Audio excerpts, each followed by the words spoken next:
Look at him, eating whatever he wants, never gaining a pound. While I'm stuck with the boring special and can't lose an ounce. How's your lunch, man? Amazing. Yours? So good. Oh, I'm so happy for you. Cool, buddy. Weight loss isn't fair, but Mochi Health is. The affordable GLP-1 source that can fix your frustration with food. So, same time next week? No! Definitely. And your friends. Learn more at joinmochi.com. Mochi members have access to licensed physicians and nutritionists. Results may vary. You're listening to this podcast, so I know you've got a curious mind. Here's a helpful fact you may not know yet. Drivers who switch and save with Progressive save over $900 on average. Pop over to progressive.com, answer some questions, and you'll get a quick quote with discounts that are easy to come by. In fact, 99% of their auto customers earn at least one discount. Visit progressive.com and see if you can enjoy a little cash back. Progressive Casualty Insurance Company and Affiliates. National average 12-month savings of $946 by new customers surveyed who saved with Progressive between June 2024 and May 2025. Potential savings will vary. Voices for Justice is a podcast that uses adult language and discusses sensitive and potentially triggering topics, including violence, abuse, and murder. This podcast may not be appropriate for younger audiences. All parties are innocent until proven guilty in a court of law. Some names have been changed or omitted per their request or for safety purposes. Listener discretion is advised. My name is Sarah Turney, and this is Voices for Justice. Today, I'm discussing the case of Jenny Lin. Tuesday, May 27, 1994, is just 2 days after Jenny Lin's 14th birthday. She comes home from school to an empty house in Castro Valley, California. Like a lot of kids, both her parents work, and Jenny is expected to get her chores and homework done before they get home. But also like a lot of kids, especially teenagers, Jenny decides that before she gets to work on those tasks, she'll talk to some friends on the phone. Jenny's last call ends just after 5 p.m. Around 30 minutes later, her father John calls home to check on her, but there's no answer. He doesn't immediately panic. Jenny is a very responsible kid, and she's used to this routine. She's probably just doing something and didn't hear the phone. Around 7 p.m., John walks into a quiet house. He doesn't see Jenny anywhere, but it's clear that Jenny had been there. The back door is unlocked, the TV is on, and Jenny's microwave dinner is sitting on the kitchen counter. After John doesn't see Jenny on the first floor of the house, he then walks upstairs and notices that the bathroom door in his room is closed. When he opens the door, the scene John walks into is inconceivable. Jenny is lying face down, covered in blood. Nearly 30 years later, the case is still unsolved, and the Lin family and investigators struggle to make sense of why Jenny was targeted. This is the case of Jenny Lin. In the 1970s, Jenny's parents, Mei Lin and John, leave Taiwan to pursue grad school in the United States. Their goal, like so many other immigrants, is the American dream. John plans to attend a computer science program at the University of Rhode Island, and Mei Lin is equally ambitious. She's set to study biochemistry at the prestigious University of Pennsylvania. The distance, though, is heart-wrenching for the couple. It's a 5-hour drive between the schools, and with all their studying, they just don't have a lot of time to visit each other. It's all just really hard. But they make it through and get married in 1974. The next year, they have their first daughter. Eventually, they move to Rhode Island, where the family of 3 is able to create roots. Their neighbors are friendly, but the winters are cold and brutal. So, in 1979, the Lins move over 3,000 miles away to sunny California.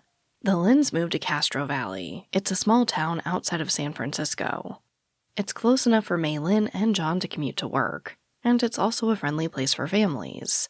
Which is good because on May 25th, 1980, they have their second daughter, Jennifer, or Jenny as friends and family called her. When Jenny is 11, the Lins move to an upscale new development in town called Palomares Hills. It was built the year they moved in, and it's really nice. But there's not much else around it. It's like the developers just kind of plopped this suburban neighborhood down in the middle of nowhere. I mean, there's literally nothing around it at this point besides these steep, mountainous hills. It's the kind of neighborhood you wouldn't just stumble across unless you knew exactly how to get there. and I want you to keep that in mind moving forward. It's also important to talk about the layout of their house. The Lin family home is a large 2-story house. It has a bay window that juts out over the garage and welcoming French doors at the front. In the back, there's a lot of grass, perfect for playing with the family dog.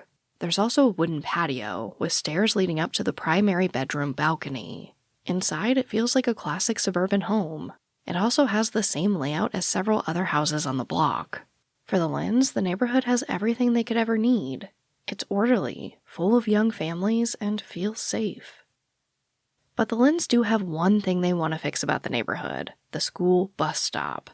The bus currently picks up the kids about half a mile from the block that Jennifer and her sister live on. John and Mei Lin don't love how long of a walk that is. But never once to be deterred by an obstacle, they get together with other parents and advocate for a new stop. And sure enough, it works. Now Jenny and the other kids in the neighborhood will get picked up and dropped off right on their block. It's a small victory, but it gives us a good sense of who her parents are and how engaged they are in their kids' lives. Now, Jenny fits right into the new neighborhood. She's incredibly social. One neighbor says that she would say hi to everyone when she'd go on walks. Even though she's just in middle school, she has a lot going on. She plays the piano, she's studying viola and dance. And she's a star student, but music is her real passion, and she's really good at it. So good that the Castro Valley Chamber Orchestra invites her to play with them. It's an opportunity that opens up a lot of doors for her.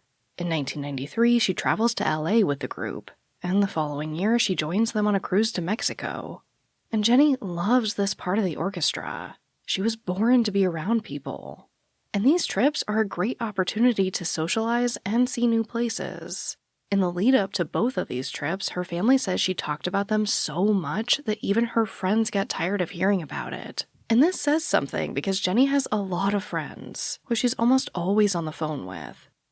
Now, I think a lot of us can relate to this. Middle school can be tough, but it's also a time when your friends are basically your entire world.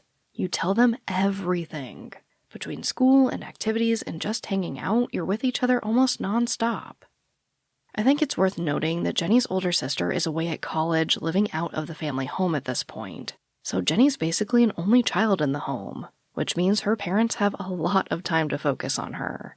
When Jenny's parents question why she's on the phone so much, she tells them she's just helping friends with their homework. But her parents really just laugh this off as kind of an excuse. They know that as much as Jenny excels in school and in the orchestra, she's also just a teenager. Her parents say she loves boys, clothes, and stealing her sister's clothes. She blasts Phantom of the Opera from the stereo as much as she does U2. And she loves watching Star Trek with her family. But while Jenny definitely has a fun and artistic side, she's also extremely organized and thoughtful about school and her future. Her family says she drives her friends nuts because she's constantly trying to clean their rooms and organize their stuff. And at only 14, she knows that she wants to attend UC Berkeley for college. There's a natural order to Jenny's life: school, homework, music, friends, sleep, repeat. This episode of Voices for Justice is sponsored by Chewy. If you have pets, you probably know about Chewy, and you also know that when they say that they have everything you need to keep your pet happy and healthy, they're not messing around. To keep them happy, Chewy has over 100,000 products from all the brands my pets love at prices I love. To keep them healthy, Chewy offers pet prescriptions, pet insurance, telehealth vet visits, and they're even rolling out vet clinics across the country.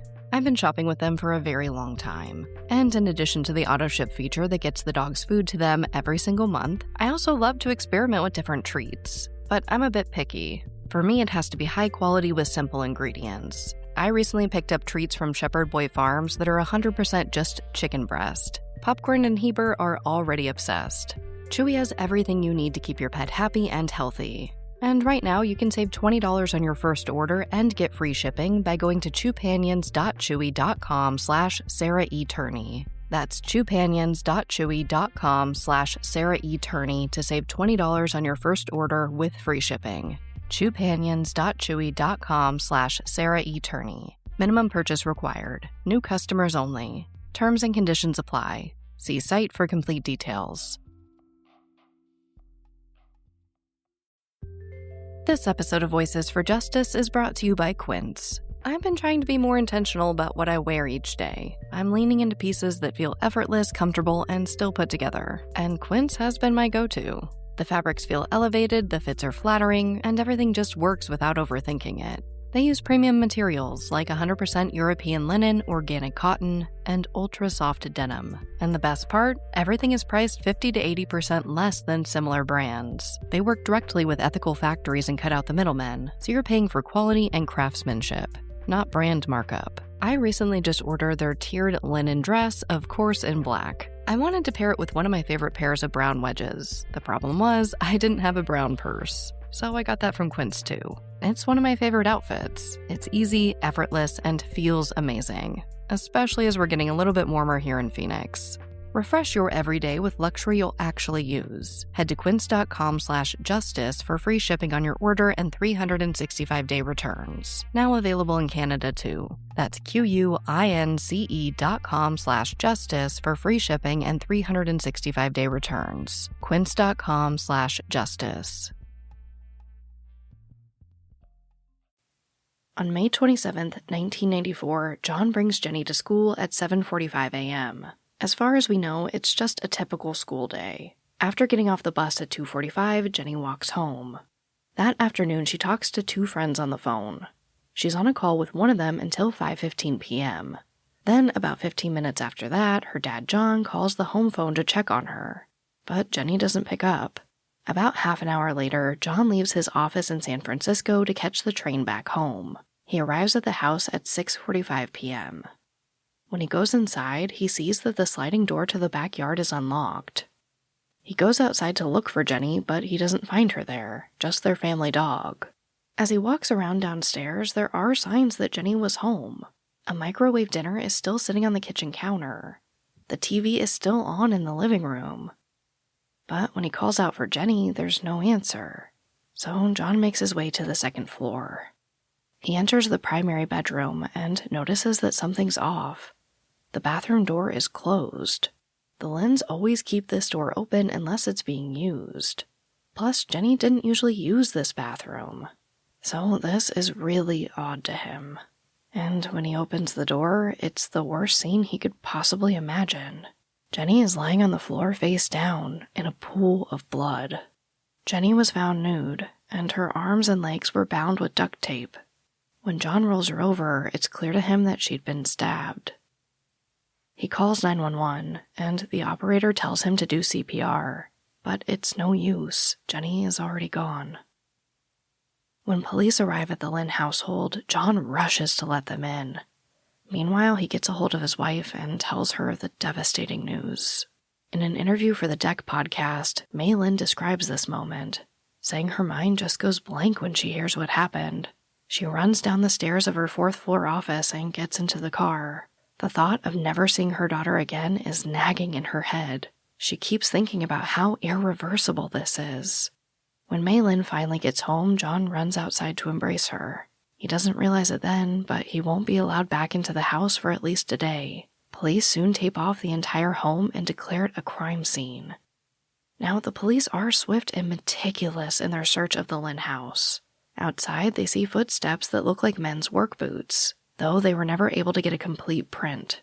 And in addition to the unlocked back door, the primary bedroom balcony door has clearly been manhandled. They think someone tried to break in through that door but was unsuccessful. Downstairs, they find one of the windows shattered, and the curtain is just slightly out of place, as if the suspect moved it back into place in an attempt to cover up the broken window. Even some of the shards of glass had been hidden away. Now, I think it's worth noting that the hole in the window was really small. I don't have the exact measurements, but I don't see how someone could get in or out of this window without cutting themselves, and there was no blood found by the window. But according to investigative reporting done by the Deck podcast, law enforcement did recreate this scene, and they say it's possible the killer may have entered through this window. So at this point, that is their working theory. What they can't figure out is motive. When police look at the scene that day, they note that the house seems completely in order. It doesn't look like anything is missing, and it doesn't even look like the intruder tried to take anything. so it seems burglary wasn't the motive. Also, although it appeared that Jenny's clothes had been cut off her, she had not been sexually assaulted. This again leaves investigators scratching their heads about motive here. Now, while investigators are searching the house, reports from neighbors trickle in. One person says they saw a man walking across the area behind Jenny's house that evening toward an athletic field. The witness tells police that the man was carrying a blue sports bag with red straps. It seems like a good lead, especially because there wasn't a game at the field that night. And given how sort of out in the middle of nowhere this neighborhood is, there aren't a lot of other reasons someone might be walking around there. Police canines also track a scent in the direction of the field. But apart from that lead, there aren't many other eyewitness accounts from neighbors. This might be because most of the neighborhood is made up of families like Jenny's. Most of the parents both have jobs, and most of their kids have after-school activities. The theory investigators have is pretty grim. Detective Patrick Smith from the Alameda Sheriff's Department told the Deck podcast, quote, "When you look at the totality of Jenny's case and the facts of it, I believe that the suspect did enter through that window. They attempted to get in upstairs to the balcony, dig into the window, tried to conceal that entry, and was actually in the house before Jenny got home from school. When you think about it, if Jenny had been home and you're breaking windows, we know that when Jenny was home, she was playing the piano, which was right next to windows. She was talking on the phone. She was watching TV downstairs. The TV was on. She was right there. Play the scenario out.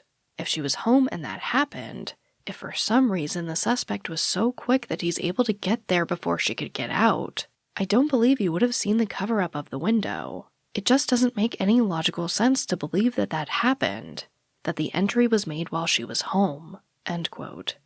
So basically, the police believe that Jenny's murder was meticulously planned. They think that the person entered the home while Jenny was at school or on her way home. Then, while she was going about her regular routine that afternoon, watching TV, playing piano, calling her friends, her killer was waiting for her somewhere in the house. While investigators aren't sure whether the suspect knew Jenny, they do believe that the person was very familiar with her neighborhood and her family schedule. And while this helps them better understand the day, it doesn't really get them any closer to solving the case. The Lins have a very regular and almost regimented schedule, so it wouldn't have been that hard for the suspect to watch them and figure out when Jenny would be home alone. I mean, realistically, it could have been anyone. A stranger, a neighbor, or someone who knows the family. There is one lead that emerges in the first couple days that is really troubling. See, about 2 weeks before Jenny was killed, a man approached John in the parking garage of the train station while he was on his way home. This man tells John that he had his daughter, but didn't explain any further. John was obviously terrified and got out of the garage as quickly as he could. As he was driving away, the man kept motioning for John to roll down his window. But John didn't. He was ready to get out of there and get somewhere safe. He also had to get back to check on his family. John knew that Jenny was at viola practice, so he made his way to her teacher's house. Thankfully, when John drove by, he saw the family car outside, which meant to him that Jenny was safe. Like I mentioned earlier, his other daughter was already in college by now. So when John got home, he called her and confirmed that she was safe too. The whole thing was just really scary and strange. And of course, this story gets people's minds racing. A week after Jenny was killed, police have John sit down with a sketch artist to describe the man. John recalls as much as he can, but when he gets the drawing back, he's disappointed. This man in the picture just doesn't look like the person he saw at all. In the end, the police don't even distribute this drawing. So the Lins and some other volunteers pay to have a second sketch drawn up. In this one, the man appears to be about 30 to 45 years old, between 5'8" and 6 feet tall, and he's thin with really striking rigid features. The family distributes the drawing as widely as they can. The Lins seem to believe that this man could have had something to do with Jenny's death, but the police don't seem as sure. Today, investigators think this interaction was just a coincidence. And honestly, I don't know what to think of that. I mean, it is a very random and odd coincidence considering that John's daughter was killed just 2 weeks later. Which is why the Lin family still encourages people to share the drawing regardless of what the police think. I mean, it couldn't hurt, right? I mean, worst case scenario, they track down this guy, talk to him, and eliminate him. So, of course, I will have this sketch on my social media accounts and on our website, voicesforjusticepodcast.com. In addition to helping get the sketch created and distributed, volunteers and local businesses do a lot in the early days of the investigation. The Lins are especially grateful to the family of Polly Klaas, who offer advice and support. I've discussed Polly and the Klaas family before, but for anyone who needs a refresher, Polly Klaas was a bright and sassy 12-year-old girl whose family lived about an hour away from the Lins. A few months earlier, on October 1st, 1993, Polly was having a sleepover with two friends. At 10 p.m. that night, a man entered Polly's bedroom and kidnapped her. The case captivated the country and spurred national conversations about crime and the safety of kids. In part thanks to all the public attention, police identified and arrested a suspect about 2 months after Polly went missing. The suspect, who was found guilty of kidnapping and murdering Polly, was a random stranger. Polly's family established a foundation to support families going through similar situations. And because of the similarities between Polly and Jenny's stories, the Klaas family offers support to the Lins after Jenny's murder. In addition, a community member donates a storefront that soon becomes covered in photos of Jenny. And May Lin's employer sponsors a tip line for people to call into. Local police call in the FBI for assistance, and together they pursue hundreds of leads. But there are almost no developments. Investigators really only have theories. One key detail is that to investigators, the wounds on Jenny's body appear deliberate. Lieutenant Ted Nelson calls the stabbings controlled. While authorities remain pretty tight-lipped during this period, it does seem like they're alluding to the idea that the assailant may have killed other people before Jenny. If that's true, it narrows down the suspect list. The FBI also releases a profile of the suspect with a couple important details. First, they say that the person may not have stuck out as strange or out of place if someone saw them in the neighborhood. The FBI adds that the person is likely to be a loner who might live with others, but probably sticks to themselves most of the time. They even state that the killer likely would have expressed concern and worry after Jenny's murder. This seems to allude to the fact that they think the person might have been a community member. I think it's also important to note that they say that while neighbors may not have seen the person on the day of Jenny's death, there may be other clues pointing to them. They say it's possible the killer left for a day, maybe longer. They would also appear to have legitimate reasons. But if they still have ties to the area, they would have returned, which again suggests that they might be a member of the community. In fact, a few months after Jenny's murder, they actually start looking into one of her neighbors as a potential suspect. You know that thing where you get an amazing pair of shoes at a really great price and want to tell everyone about it? Yeah, so do we.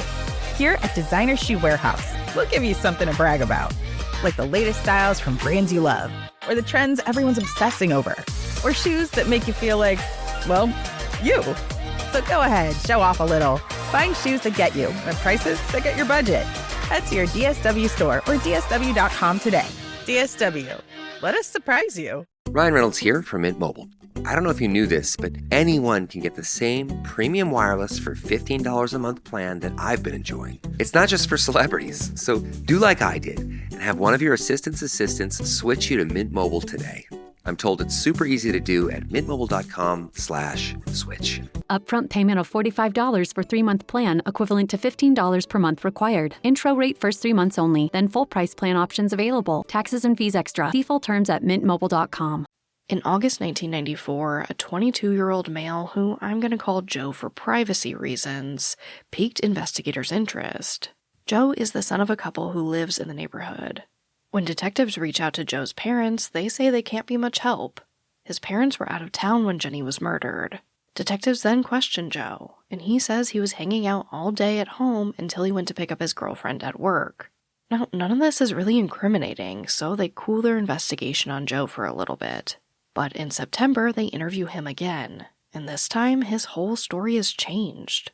He now says that he was actually at work until about 6, not at home.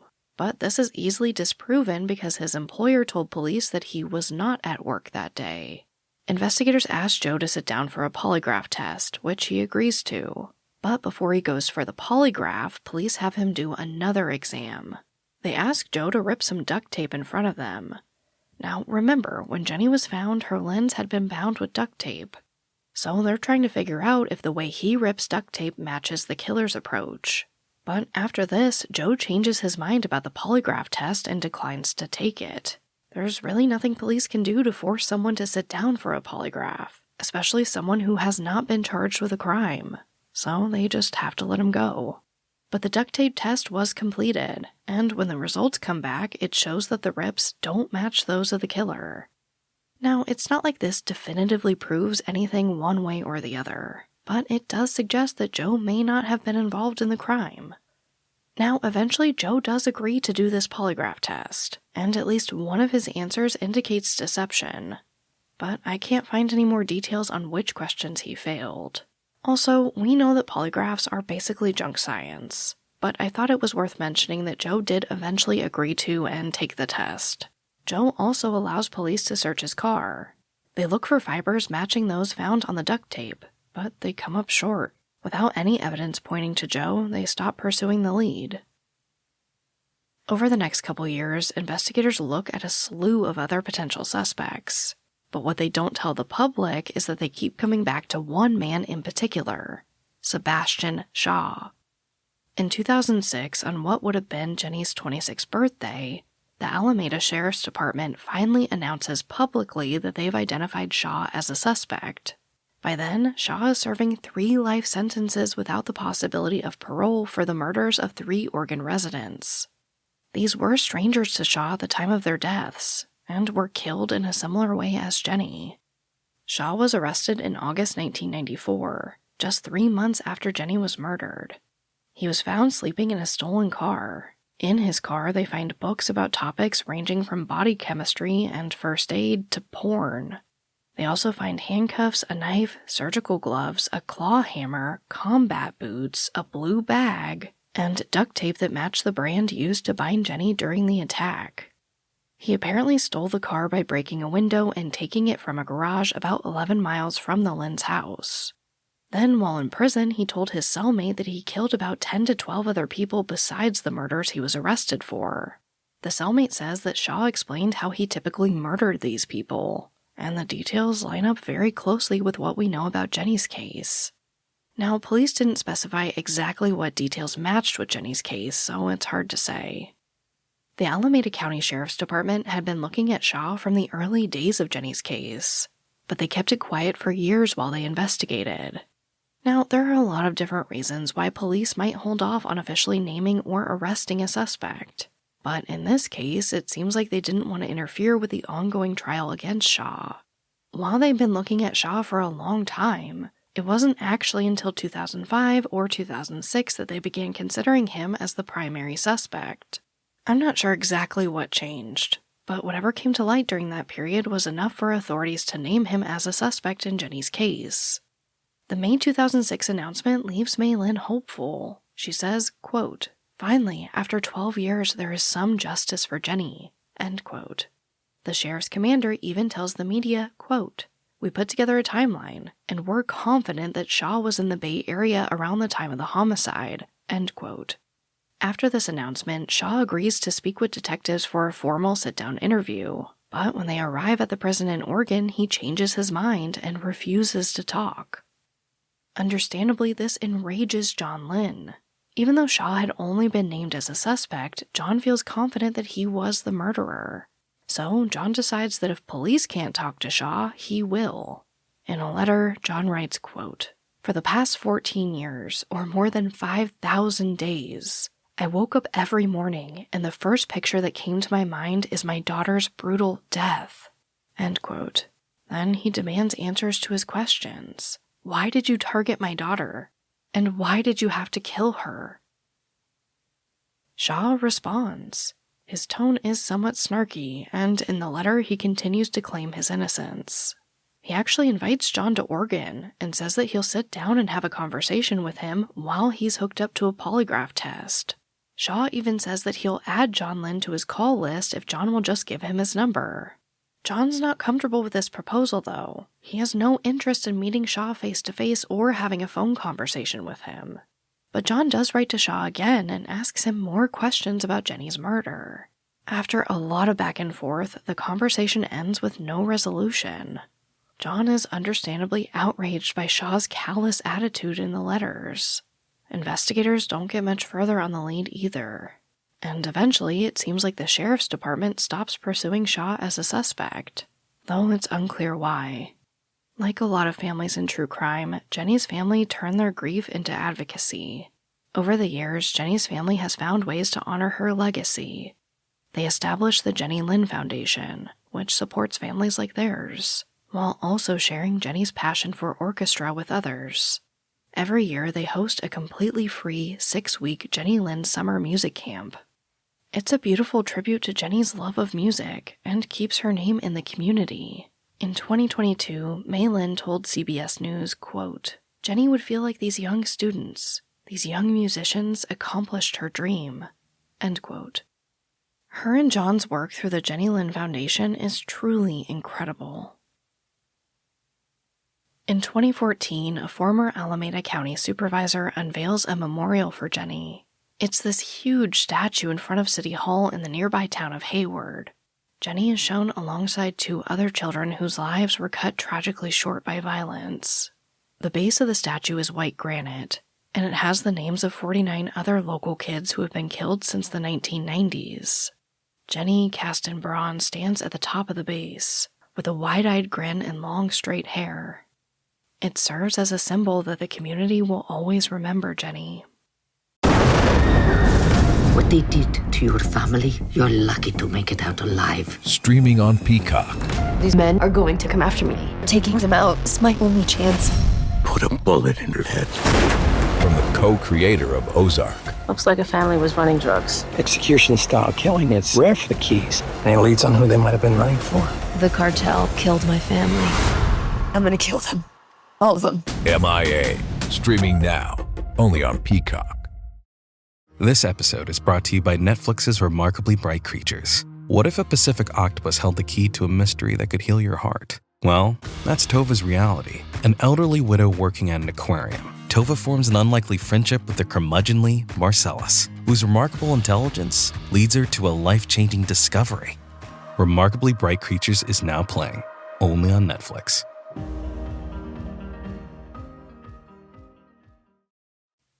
Despite the family's hopes that the announcement about Sebastian Shaw might bring clarity and justice, years pass with no news. In 2020, the Alameda County Sheriff's Department announces that they've been working with private forensics groups to re-examine key pieces of evidence. In 2021, Sebastian Shaw died in jail. He never confessed to Jenny's murder. A couple days after his death, the Jenny Lin Foundation puts out a press release. In it, they mention that Shaw was a, quote, one-time suspect in Jenny's case. To clarify this, the Alameda Sheriff's Department tweets out a statement. They say that even though they'd looked closely into Shaw several years ago, they, quote, do not believe he was responsible for the murder, end quote. While it's disappointing that the police don't have a clear suspect after all this time, they have kept the case open and seem hopeful that they're getting closer to answers. So who killed Jenny Lin and why? Well, the neighborhood man was ruled out, as was Sebastian Shaw. The family was thoroughly investigated and interrogated and also ruled out. While I'm sure there are other persons of interest being looked into, none have been named. Like investigators, I too believe it was someone who was either already in the neighborhood. I mean, we know Jenny was a very friendly kid who took the time to say hello to everyone she passed. Or it could have been someone who saw her, took the time to watch her from afar and learn her schedule. As far as motive, well, Jenny was 14. She didn't have enemies. And we know that nothing was taken from the home. We also know that Jenny was not sexually assaulted. However, investigators believe her killer may have intended to sexually assault her. She was found nude, and it appeared that her clothing had been cut off her. But investigators think it's possible that something may have stopped them before it got that far. Maybe the family dog started barking. Maybe they heard a noise outside. obviously we just don't know. But that is pretty much where Jenny's case is today. In the summer of 2022, investigators analyzed evidence that was found at the crime scene over 25 years ago. We don't know what these tests revealed, but it does tell me that police are still very actively pursuing answers in this case. Which brings me right to our call to action. We can help get answers by sharing Jenny's story and hoping that it reaches the right people. Jenny's family also encourages people to share the sketch of the man that John saw in the parking garage that day. Again, it will be posted on my social media accounts and also on voicesforjusticepodcast.com. Please share it. There is still hope for justice for Jenny Lin. As a reminder, Jenny Lin was killed on May 27, 1994 in Castro Valley, California. If you have any information about her case, please contact the Alameda County Sheriff's Office at 510-667-3636. But, as always, thank you, I love you, and I'll talk to you next time. Voices for Justice is hosted and produced by me, Sarah Turney, and is a Voices for Justice media original. This episode contains writing and research by Amber Von Schassen, and was edited by Kate Gallagher. For this episode, we found the original investigative reporting from the Deck podcast on Jenny's case extremely helpful to our research. If you love what we do here, please don't forget to follow, rate, and review the show in your podcast player. It is an easy and free way to help us and help more people find these cases in need of justice. And for even more content, check out my other podcast, Disappearances, only on Spotify.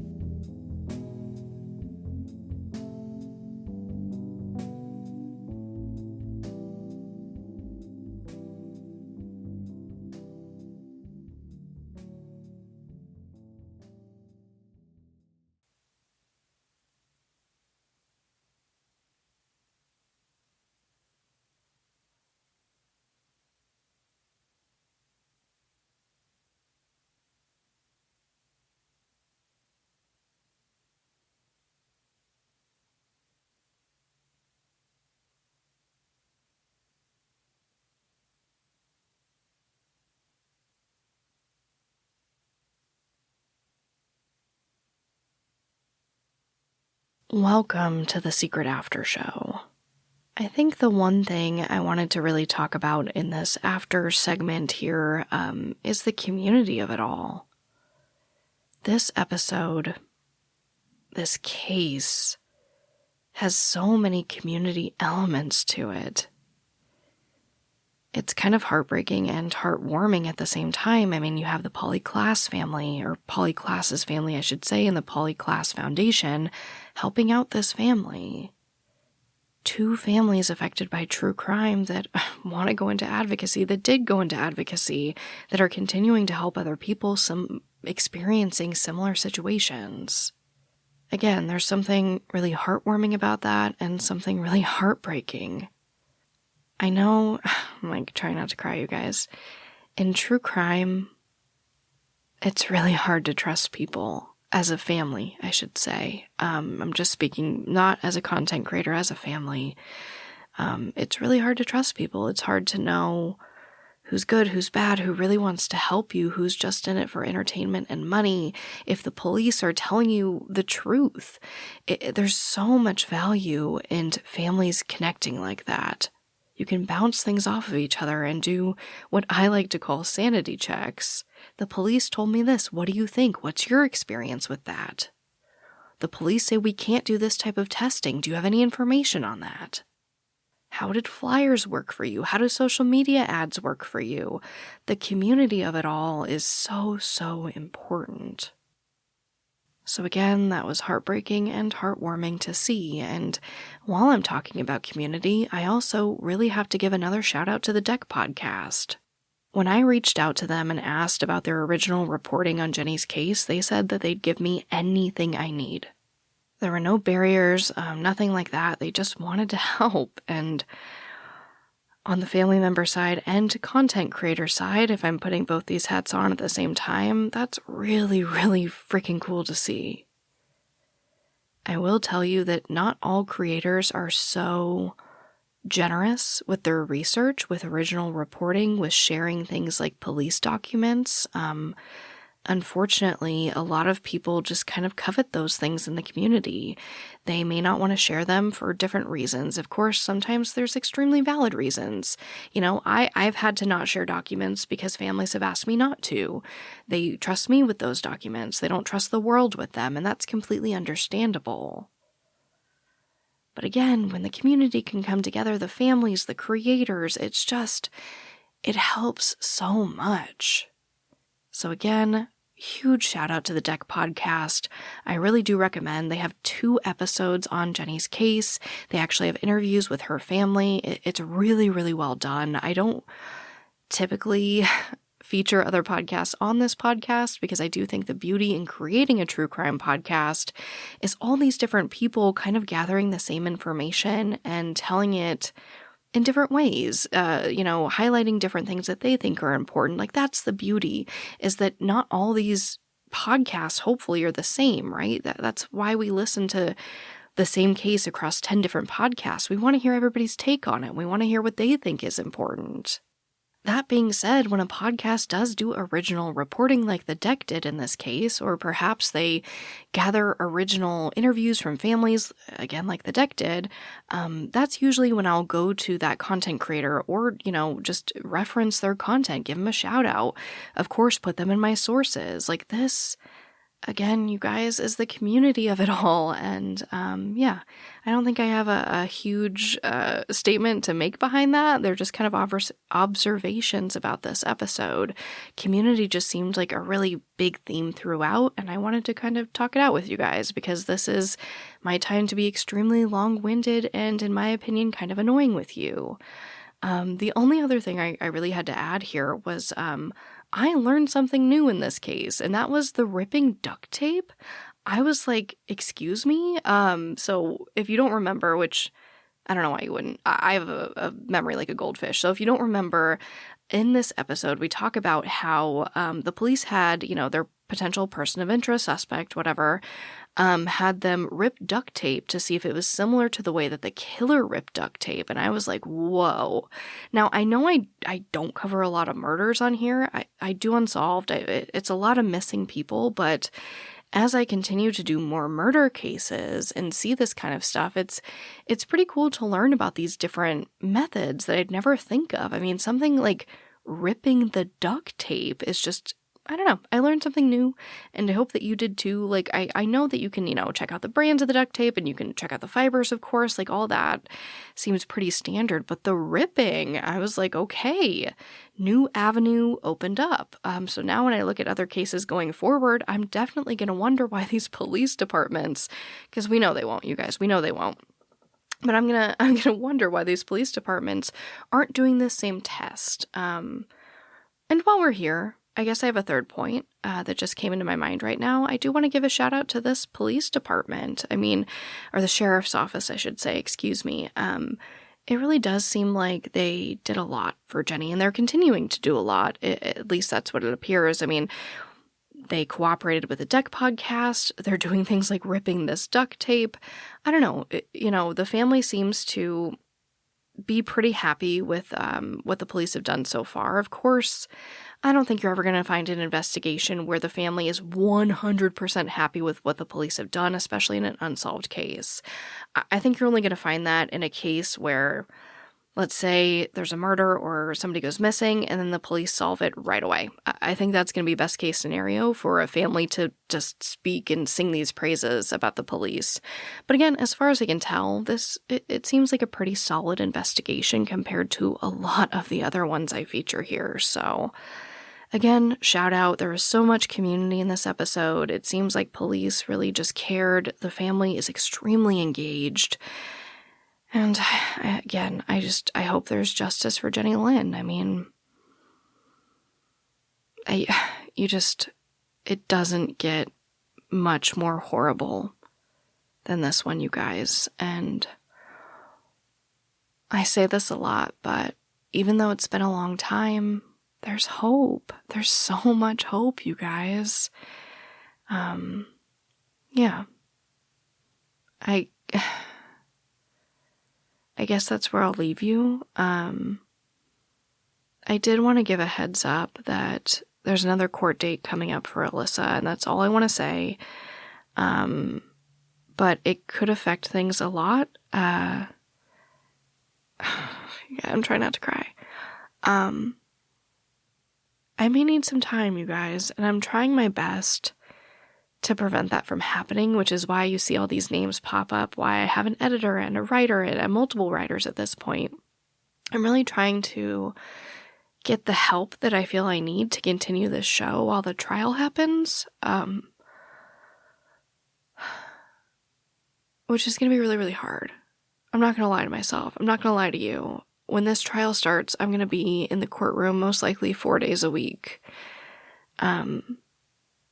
But what's hard for me, the reason why I'm not just like, okay, I'll take the time I need and just like step away from the podcast for a few weeks or whatever, is because I know that there will be more eyes on this podcast than ever when the trial starts.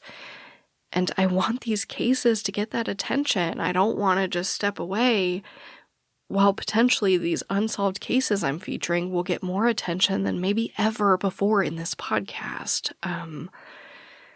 So all of that to say, I don't know what that's going to look like. The date keeps changing, and as much as I try to prepare, it never seems like enough. But I'm trying. I will try to keep you as informed as I can without pissing off the court. But yeah, bear with me. I'm trying my best. I want to make sure that I get as many cases out there as possible for these families. Yeah, that's what it's all about. But as always, thank you for tolerating me. I love you, and I'll talk to you next time.